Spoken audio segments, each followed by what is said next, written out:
Okay, welcome back to MurrayMax, back here with another video from the Whatever podcast.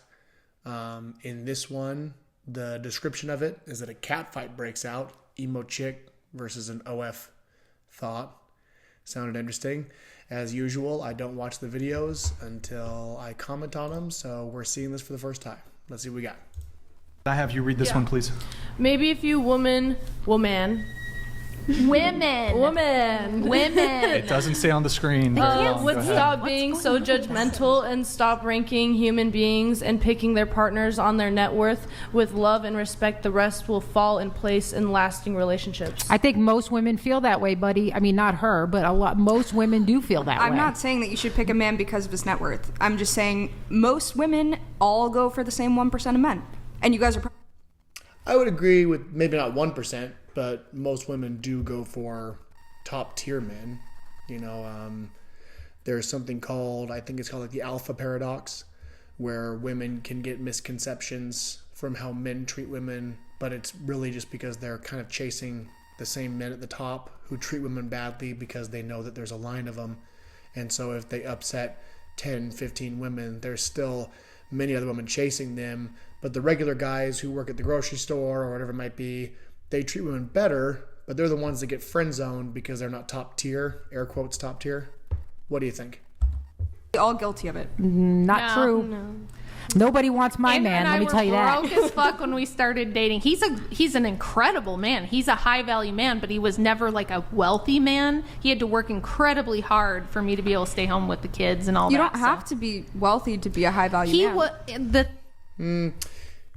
I somewhat disagree. You don't have to be wealthy to be a high-value man, but you certainly can't be broke and be considered a high-value man unless you're temporarily broke because you have great potential. If some guy is about to finish all of the schooling and residency he needs to be a high-paid surgeon, then he can still be considered a, you know, quote, high-value man because he's just about there and he's on track with great potential. Things that he had going for him was incredible charisma. I don't know if you've ever watched The Crucible, but whoo, yeah, he's got riz. And he's very handsome, but he was really emotionally stable. He was really dependable. His yes is yes, his no is no, like that kind of thing. He's got big time masculine energy, things like that. So it wasn't that he was like high status. He didn't have a Bugatti or none of that. You don't have to be high status to be high value. And what do you think is high value then? But that's what that guy's talking about. He's talking. You're talking about going for the top, same top 1%. That's the same thing. That's high status, high value. That's women's. Riley, can you read this one? Yeah. Thank you, Lolly.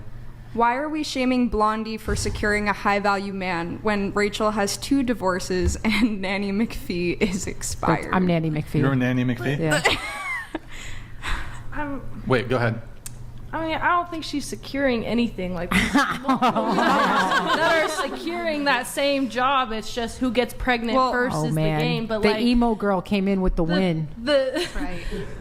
But go off. You know. Go off, queen. It just tattoos on girls is trashy. Okay, I think that there's a difference between tattoos and trashy tattoos. I happen to have tattoos. I think that it's a beautiful thing when they're done right. So, but that's eye of the beholder. You know, there might be a tattoo that I see that I think that's really cool. Someone else might see it and go, that's ugly. We're all entitled to our own opinions.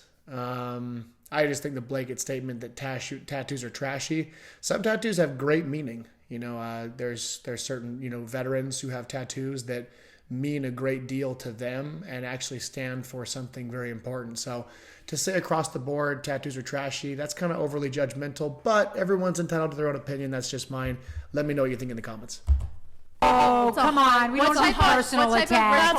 Liking Andrew Tate is trash. That's an ad hominem attack. That's an ad hominem attack. She had a good point. Yeah. Ad hom. Don't put bumper stickers on a Bentley. Don't spray paint over fine art. Babe. Hey.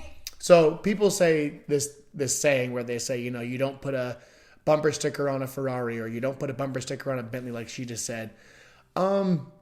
I don't know if you've looked around, but there's plenty of things that people add to Ferraris and Bentleys. They put custom wraps on them. They put, you know, custom features on them. They add ground kits to them. They put custom wheels and tires on them. So the saying kind of debunks itself because some of the coolest, supercars or luxury cars I've ever seen are cars that have awesome wraps. They have added features to them. Even you could argue that even just window tint or a window sticker is the equivalent of putting a tattoo, although it's not permanent. But technically, you can remove a wrap and a window sticker. You can remove a tattoo. So that saying is just kind of like stupid and outdated. And it's just she's using it to justify her judgmental approach to it. But don't put a bumper sticker on a nice car. It's like I see lots of nice cars with custom license plates, with custom wraps, custom wheels and tires, with ground kits. So it's kind of a stupid thing to say, anyways. Can we say the same thing about your fake titties, though? Because you're putting God made you to have small titties, on the Bentley. and you destroyed it. All right, so kind of a disappointing, quote, cat fight, but I guess it got me to click on it, so the title worked. But what do you guys think about this whole idea of you don't put a bumper sticker on a Ferrari, the judgmental aspect of tattoos? I completely disagree. If you look in this clip down here to the bottom right, I do think that there is some trashiness to tattoos that are just random. I mean, like just a random 777 on your face. It's like how much deep meaning can that actually have? But to each their own. Let me know in the comments.